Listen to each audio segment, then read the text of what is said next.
میرے محترم دوستوں، بزرگوں، عزیزوں، میرا اپنا خیال یہ ہے اور یہ یقینی بات ہے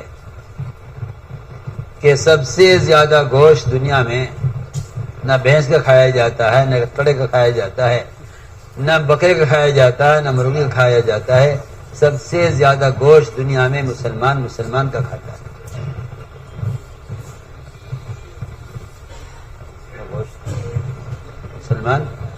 مسلمان کا کھاتا ہے۔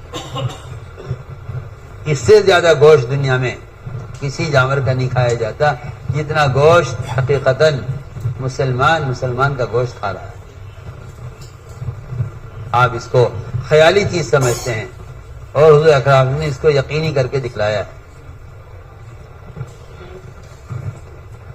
مسلمان کا گوشت کھایا جاتا ہے غیبت کے راستے سے۔ آپ دیکھ لیجئے، آپ 10 منٹ 20 منٹ آدھا گھنٹہ اگر آپ گوشت کھائیں تو آپ کا پیٹ بالکل بھر جائے گا، لیکن اگر آپ 2 گھنٹے کی غیبت کرتے رہیں تو آپ کا پیٹ نہیں بھرتا غیبت سے۔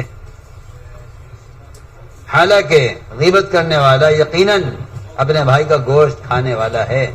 جہنم میں یہ گوشت اس کو لے کر جائے گا اور جہنم کی آگ اس گوشت کو جلائے گی۔ اس لیے کہ جو بات آپ نے فرمائی ہے وہ خیالی بات نہیں ہے یا وہ فرضی مثالیں نہیں ہیں۔ آپ صلی اللہ علیہ وسلم نے غیبت کرنے والوں سے قے کرا کر ان کی قے میں تازہ کچا گوشت صحابہ کو دکھلایا ہے تاکہ وہ اس کا مشاہدہ کر لیں، اپنی آنکھ سے دیکھ لیں کہ غیبت کرنے والا گوشت کھانے والا ہے۔ یہ کوئی فرضی مثال نہیں ہے، یہ ایک حقیقت ہے۔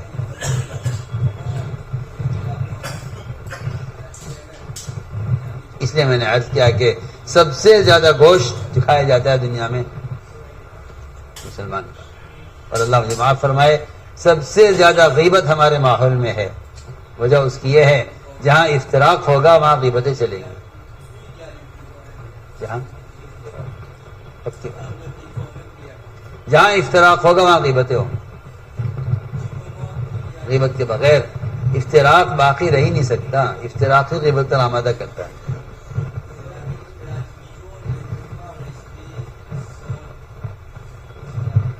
اس لیے ہم سنی ہوئی خبر پر غیبت کرتے ہیں۔ آپ صلی اللہ علیہ وسلم نے اعتراف کرنے والے کی بات کو بھی قبول نہیں کیا۔ ہم مخبر کی بات کو یقین کرتے ہیں، آپ صلی اللہ علیہ وسلم نے اعتراف کرنے والے کی بات کو بھی قبول نہیں کیا۔ 4 مرتبہ اقرار کیا ہے ماعز بن مالک اسلمی نے اپنے زنا کرنے کا، خود اعتراف کیا، میں نے زنا کیا، میں نے زنا کیا، میں نے زنا کیا، میں نے زنا کیا۔ آپ نے ہر مرتبہ انکار کر دیا کہ نہیں تم نے زنا نہیں کیا، جاؤ۔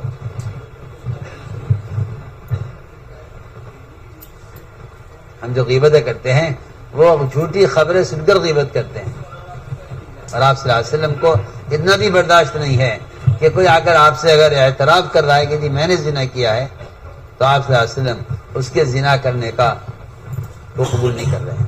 فرمایا نہیں تم نے زنا نہیں کیا۔ ایک شخص نے کہہ دیا کہ اس نے زنا کیا اور پھر اس کتے کی طرح رجم کیا گیا۔ آپ صلی اللہ علیہ وسلم نے کیا فرمایا اس پر، اور غیبت کی مثال کتنے گندے اور سڑے ہوئے حرام گوشت سے آپ صلی اللہ علیہ وسلم نے غیبت کی مثال دی ہے۔ تو میں نے اس لیے عرض کر رہا ہوں کہ ہمارے ماحول میں غیبت بہت ہے، اس لیے کہ افتراق ہے اور بلا وجہ کا افتراق ہے، کوئی وجہ افتراق نہیں، بلا وجہ کا افتراق ہے، اور افتراق کی وجہ سے اکثر وقت کام کرنے والوں کا غیبت میں گزرتا ہے۔ میں یقین سے کہہ رہا ہوں، اور وہ سمجھتے ہیں کہ اس سے مسئلہ حل ہوگا، نہیں، کوئی مسئلہ نہیں ہے، آپ کا مسئلہ ہی نہیں ہے۔ آپ کے اپنے ذہنی خیالات ہیں جس کی وجہ سے افتراق اور غیبتوں کا دروازہ کھلا ہوا ہے۔ اس لیے چاہیے اپنے وقت کو کام میں استعمال کرو، ورنہ حرام میں استعمال ہوگا، یہ پکی بات ہے۔ فرصت سب سے بڑا معصیت کا سبب ہے۔ فرصت سب سے بڑا معصیت کا سبب فرصت ہے. جو فرصت ہوگی وہ کسی معصیت کا شکار ہو جائے، اس لیے کہ فرصت سے غفلت، غفلت سے معصیت، فرصت سے غفلت، غفلت سے معصیت. اس لیے فرصت اور عزلت یہ ہمیشہ معصیت کا سبب بنتی ہے. فرصت اور جی ہاں خلوت جو ہے نا، خلوت تنہا رہنا. جو آدمی اکیلا رہے گا وہ یا تو جاہل رہے گا یا معصیت میں مبتلا ہو جائے گا. جو اجتماعیت میں رہے گا وہ معصیت سے بھی محفوظ رہے گا. جو آدمی اکیلا رہے گا وہ معصیت اور غفلت اور جہالت کے شکار ہو جائے گا. اس لیے فرمایا حدیث میں کہ اگر بچنا چاہتے ہو فتنوں سے تو عموم میں رہو اور جماعت کے ساتھ رہو اور مسجد میں رہو. تو میں نے عرض کیا کہ غیبت ہوتی ہے جب آدمی کوئی کام نہیں ہوتا، جب کوئی کام نہیں، لوگ آ کے بیٹھ جاتے ہیں، لوگ آ کر بیٹھ جاتے ہیں غیبت کرنے کے لیے. آدمی بیچارہ لحاظ میں کہ بھئی اب ان کو کیسے روکوں، انہیں کیسے منع کروں، یہ تو ہمارے بڑے پرانے ہیں، لیکن بیماری غیبت کرنے کی ہے. ان کے لحاظ میں بیٹھ جاتے ہیں، گھنٹہ 2 گھنٹہ گزر گیا، غیبت ہو گئی. حالانکہ چاہیے یہ کہ اگر تمہارے پاس کوئی شخص کسی کے متعلق کوئی بات لے کر آئے تو تمہیں فوراً چاہیے کہ اس سے کہیں جی یہ وقت تو ہمارے گشت کا ہے، چلیے گشت میں چلتے ہیں. میں تم سب سے کہتا ہوں کام کرنے والوں سے، اگر تم نے گشت کا وقت طے کر لیا اور تم نے 2.5 گھنٹے مسجد کو دینا وقت کے ساتھ طے کر لیا تو اس کے علاوہ کا وقت معصیت میں گزرے گا. سنت یہ نہیں ہے. سنت یہ نہیں کہ آپ گشت کا وقت طے کر لیں، یہ سنت نہیں ہے. سنت یہ ہے کہ جو وقت فارغ ہے اس کو دعوت یا عبادت میں لگایا جائے. سمجھے ہم کیا کہہ رہے ہیں؟ جو وقت فارغ ہے اس کو دعوت یا عبادت میں یا تعلیم میں لگایا جائے. یہ نہیں اس وقت گشت ہو گیا باقی وقت فارغ ہے. سنت یہ نہیں ہے. سنت یہ ہے کہ جس وقت تقاضا ہے اس وقت مشغول ہو جاؤ. جب کوئی تقاضا نہ ہو تقاضا پیدا کرو.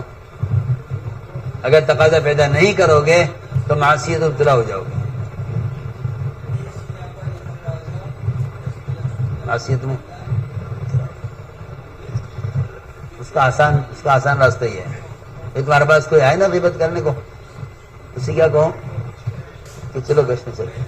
فوراً تم سب سے کہہ رہا ہوں، اگر تم اس بات کو میری پکڑ لو اور تھام لو، میں قسم کھا کر کہہ سکتا ہوں کہ تم اتنی خیر پاؤ گے اور ہر شر سے محفوظ ہو جاؤ گے.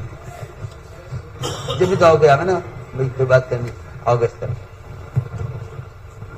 اگر اسے گشت کرنا ہوگا، وہ کام چاہے گا تو گشت کرے گا، معذرت کر کے چلا جائے گا.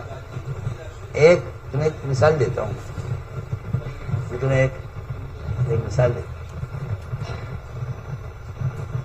ایک آدمی کی پرچون کی دکان تھی. دکان بقال ويشتري البهارات والفلفل والملح والحوائج الضرورية لكل يوم. فيأتي عند البقال عند البقال يأتي بطال الذي ليس عنده شغل ويجلس معه ويتكلم ما لا يعنيه فيكون مخل في عمله. فالبقال هو تعب من هذا وكان صديقه، يجلس معه ويتكلم معه ما لا يعنيه فيكون خلل في تجارته وفي عمله.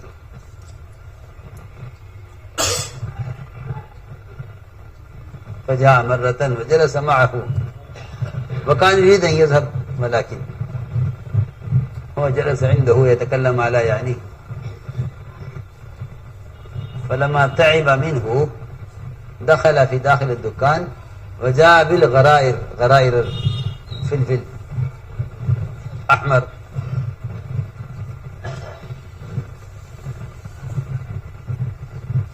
وحرك هذا الغرائر فدخل الفلفل في حلقه وغلب عليه السعال وقام وذهب وارتاح وقال الحمد للہ. میں ان سے کہہ رہا تھا، عرب بیٹھے تھے اس لیے میں نے عربی میں کہہ دیا. تو ایک آدمی آ جاتا بیکار کا، کوئی کام نہیں، نہ گھر، نہ تعلیم، نہ کوئی، نہ دین، نہ دنیا، کچھ نہیں. بیکار لوگ پھرتے ہیں نا، بعض بطال ہوتے ہیں، بیکار کوئی کام نہیں ہے. یہاں بیٹھ کے دو باتیں کر لی، یہاں سے اٹھ کے وہاں بیٹھ کے دو بات کر لی. تو ایک بیچارے پرچون کی دکان، ایک آدمی، اب روزانہ اس کا پڑوسی، اسے کوئی کام تھا نہیں، وہ آ کے بیٹھ جاوے اور بیٹھ کے اس سے دنیا کی بات. بھائی فلاں کام کا کیا ہوا، تمہارے گھر میں جھگڑا ہو گیا تھا، کیا ہوا، وہ تمہارے بھائی کی بہن بھابھی کو طلاق ہو گئی تھی، کیا ہوا، گھریلو بات. اس کا بیچارہ کا حساب گاہک آویں دے کے چلے جاویں کہ یہ تو بات ہی نہیں کر رہا. سارا دن کا حساب رہ جاوے، سارا کام رہ جاوے، دکان دیکھنا، سجانا، اٹھانا رکھنا. اب وہ اس کے لحاظ میں کہ بیچارے آگے آگے سے بات کرنی پڑے گی بیٹھ کے. تو جب وہ کسی طرح نہ اٹھا وہاں سے، تو اس دکاندار کو سمجھ میں آئی، اس نے کہا یہ کام کرنا چاہیے. اندر گیا، اندر سے لال مرچ کی خالی بوری لے کے آیا اور لا کے اسے بوری کو جھاڑا، صفائی کر دیا دکان کی. اور جیسے لال مرچ کی بوری جھاڑی، وہ اس کو دھسکا چڑھ گیا. اور وہ خود تو عادی تھا اس کا، نمک مرچ میں رہتا رہا مستقل. وہ جو آگے بیٹھتا تھا اس کو کھانسی آ گئی، دھسکا لگ گیا، اٹھ کے چلا گیا.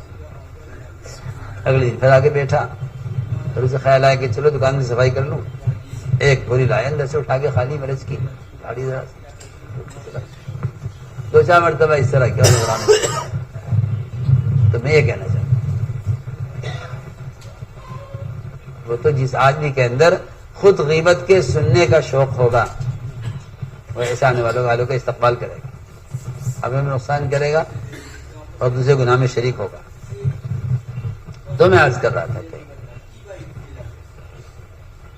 سمجھتے تھے لایانی سے بچنے کا یہ ایک راستہ ہے، خدا میں مشغول رہو.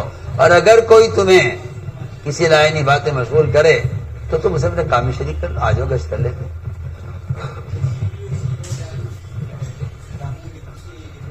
اگر ہے اس کو کام کا فکر اور کام کا شوق تو گشت میں لگ جائے گا، وہ نہ کچھ ہو کے چلا جائے گا. اس کے لیے ملاقاتیں کرنا، کام کرنا اس سے بھی زیادہ بھاری پڑ جائے گا جتنا اس دکان پہ بیٹھنے والے کو دھسکا لگتا ہے. تو اس لیے میں نے عرض کیا کہ جہاں افتراق ہوگا وہاں غیبتیں ہوں گی، جہاں فرصت ہوگی وہاں غیبتیں ہوں گی. ابو ہریرہ فرماتے رضی اللہ تعالیٰ عنہ کہ ماعز بن مالک اسلمی آپ اس میں حاضر ہوئے اور 4 مرتبہ اپنے بارے میں انہوں نے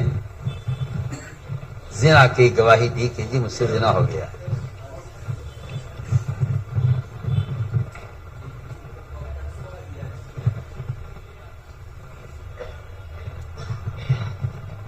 آپ نے ہر مرتبہ ان سے رخ پھیر لیا، اعراض کیا، آپ نے انکار کیا نہیں تم نے زنا نہیں کیا. چنانچہ انہوں نے کہا کہ ایسا میں نے زنا کیا ہے. آپ ان کو رجم کیا. آپ نے سنا 2 آدمی ایک کہہ رہا تھا دوسرے سے کہ دیکھو اس کو اللہ نے تو اس کے گناہ پہ پردہ ڈال دیا تھا، اللہ نے اس کے زنا کو چھپا لیا تھا، مگر اس سے رہا نہیں گیا، اس نے خود ہی اپنے آپ کو لا کر پیش کر دیا، یہاں تک کہ کتے کی طرح رجم کیا جا رہا ہے. آپ نے خاموش ہو گئے سن کر، آپ نے ان سے کچھ نہیں کہا. تھوڑی دور آپ چلے ان کو لے کر، آپ گزرے، ایک گدھا مرا ہوا پڑا تھا اور پھول گیا تھا اور اس کی ٹانگیں کھڑی ہو گئی تھی پھول کر. آپ نے فرمایا کہاں ہے فلاں فلاں 2 صحابی؟ بلائے ان دونوں کو. انہوں نے کہا ہاں یا رسول اللہ ہم یہاں ہیں. فرمایا کیا بات ہے؟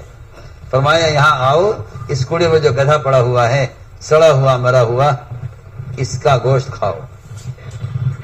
نے کہا اللہ کے نبی، اللہ نے آپ کے غریبی سے گناہ معاف کیے ہیں، اس میں سے کون کھا سکتا ہے؟ اول تو گدھا حرام، پھر مرا ہوا حرام، خیر سڑا ہوا اسے کون کھائے گا؟ آپ نے فرمایا تمہارا اپنے بھائی کے بارے میں یہ کہنا کہ دیکھو کتے کی طرح رجم کیا گیا ہے، یہ اس گدھے کے گوشت کے کھانے سے زیادہ سخت ہے۔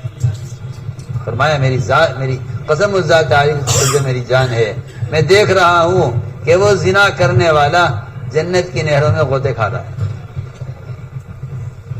آپ یہاں غیبت کر رہے اس کی، اور وہ وہاں وہ زنا کر کے جنت میں، آپ غیبت کر کے جہنم میں۔ ابن منقدر کہتے ہیں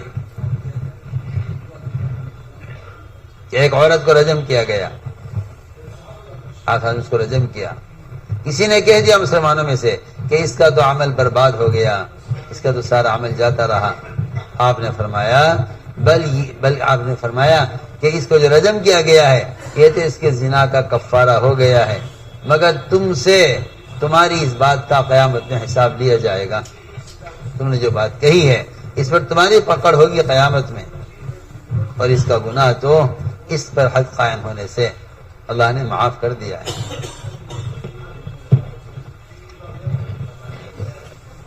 اللهم صل على سيدنا مولانا محمد وعلى آل سيدنا مولانا محمد كما صليت على إبراهيم وعلى آل إبراهيم إنك حميد مجيد۔ ربنا ظلمنا أنفسنا وإن لم تغفر لنا وترحمنا لنكونن من الخاسرين۔ اللهم إنا نستغفرك ونتوب إليك، اللهم إنا نستغفرك ونتوب إليك، اللهم إنا نستغفرك ونتوب إليك۔ ربنا آتنا في الدنيا حسنة وفي الآخرة حسنة وقنا عذاب النار۔ سبحان ربك رب العزة عما يصفون وسلام على المرسلين والحمد لله رب العالمين۔ تشریف رکھو، بیٹھ جاؤ نیچے۔ ضروری بات یہ ہے کہ